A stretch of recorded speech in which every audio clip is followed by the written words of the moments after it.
YouTube. In today's video, we got Nicholas Irving talks about the U.S. helped kill the cartel leader that's been going viral. So let's get straight to it, man. Back in the building with my brother. I'm gonna start calling you Mr. Go Viral. Like, Nah. Mr. Go Viral, aka Sergeant Nicholas Irving. Welcome back to the building. Welcome back to Vlad TV, kid. Hey, I appreciate it. Thank you. Yo, Nick, there's a lot going on in the world. I almost don't know where to start, but let's start with headlines. Does the name El Mencho ring a bell with you? Oh, yeah. Oh, yeah. Been in, the news a lot lately. Yeah, very much so, all for the wrong reason. I mean, actually, I don't know if he was ever in the news for the right reason. Right? But definitely, you don't want to be headline news because you're no longer here. Yeah. And sadly, that seems to be the case with El Mencho. Mexican government took him out. Oh, yeah. With the help of the United States, of course. You knew that, and I was going to get to that part. Do y'all really believe the U.S. can put their hands in things and take out these big cartel leaders? I want to know, and I want to know, what does the U.S. really gain out of killing a cartel leader or playing a role into that? Let me know what y'all think in the comments down below. So do you really think because I heard that the United States government tipped the Mexican government off as to his whereabouts. Do you think that they had a stronger role in taking him out? Oh, 100%. Yeah, of course, we had the intel and stuff, but there may or may not have been some of our guys on the ground. The type of guys that don't exist, off the books type guys. Yo, how real is that, Nick? Sound like Before some John we even Wick go shit. deeper into the story, how real? Because we watch these shows all the time, and you always see these black ops with dudes that, these ex-military, they don't exist. It's plausible deniability, all of that kind of stuff with the U.S. government. If you're captured, you're caught, you're killed, the U.S. government will deny having any knowledge of your existence. Is that for real in the real world? 100% for real. And they usually associate themselves with I call them the Christians in action, the CIA. They come a lot, not a lot, but yeah, there's some guys out there who really exist like that. Okay, so in what scenarios Crazy, bro. does the U.S. use guys like that? Mainly for not oversight, but I guess you could kind of say oversight, coordinating different things, and a one guy, two guys or whatever can coordinate things with the larger force, such as the Mexican military, law enforcement down there, and they kind of the hand you don't see, playing the puppet. So my thing is this though, right? If there's really people out there who claim to don't exist, they're just ghosts, and they go in, they get the job done and leave. How do you even become a part of that? Do you start from a young age? Do they wipe your entire existence, fake your death? Somebody let me know in the comments down below, how do really ghost ops really operate? Because it sounds like some John Wick shit, contract killers who go out their way, they get paid to do a hit job, and you don't even know they exist. You just walking down the street and you just get hit in the head. That's crazy, bro. Normally, an advisory this world is role. Scary. More so advisory, yeah. Okay, see, that's shocking right there. I always thought that these guys would be used more boots on the ground. Right. They're going in, they're doing things that if, they are caught, the government could, I don't know them. They ain't got nothing to do with us. Yeah. It's almost like the Bay of Pigs. You don't need too many our guys on the ground if you're not formally involved with something or at war with somebody. You can send guys in who have no military affiliation, and they play the advisor role in situations like that. That way, if something does go south, you're not losing American troops. It's a guy who coordinated a big plan and is playing that plan out.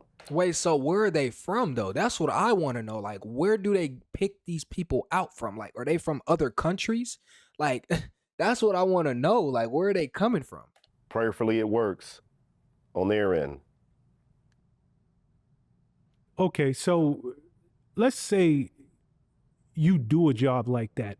Is it typically ex-military that's doing that?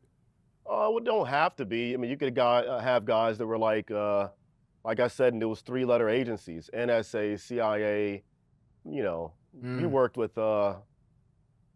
guys overseas, and they were like advisors. They didn't like, I'm not gonna say they didn't do much. They were just not in the firefights like us. But I honestly don't like really know what the heck they were doing there, other than being on missions with us.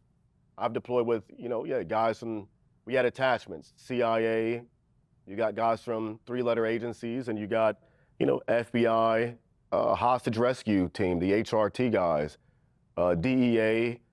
I've deployed with all these guys, yeah, especially like to Afghanistan. Okay, so when you're sitting across from, these 3-letter guys, and then there just happens to be 2, 3 other guys in the room, like, who the F are they? But you clearly know that they have some stature, they got some say-so. Is it just one of them unwritten rules? Like, we know who these guys are, we know that they carry weight, just let them do what they do and get out the way? That's exactly what it is. Bro, that shit's kind of scary, bro. Like, really think about you being in the military. You serve, you're a high-ranking killer, but then 2 other guys just come in out of nowhere. You never seen them a day in your life. There's no record of them in the world. Like, this really reminds me of, y'all remember on the John Wick movie when they sent all them killers after him across the whole world? Like, that's crazy, bro. Like, that shit's scary. Like, there's people out here who are way more what's the word for it, tactical than the military and Navy SEALs, things of that nature. Exactly what it is. Like, you're not even young, you're just not privy to that information. You know that these guys are going to be on a helicopter with you, be on the mission, be on the briefings, debriefings, and if they ask for fingerprints, I don't know what they ask for there, but they're there. You don't ask anything. You just see a guy named Joe or Bob, and they're all named Bob or something, and yeah, they got cool equipment. Nah, that's crazy. That's actually smart if you think about it. If you really own a high killer business like Hitman, and they're all named John, like, that's kind of crazy. Think about it. John Wick. Everybody, that's crazy.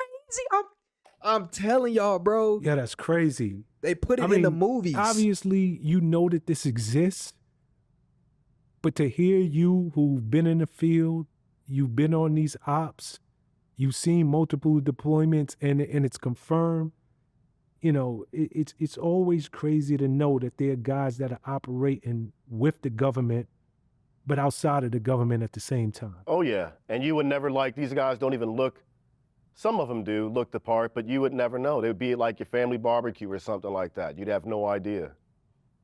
Are you serious? Oh, yeah. They look, and they're older guys, too. I never saw, like, I didn't work with guys who were in their 20s. They were all, late 30s, 40s, at least mid 40s. That sounds like Equalizer. Y'all remember Denzel Washington when he played in Equalizer, and they had no records of him.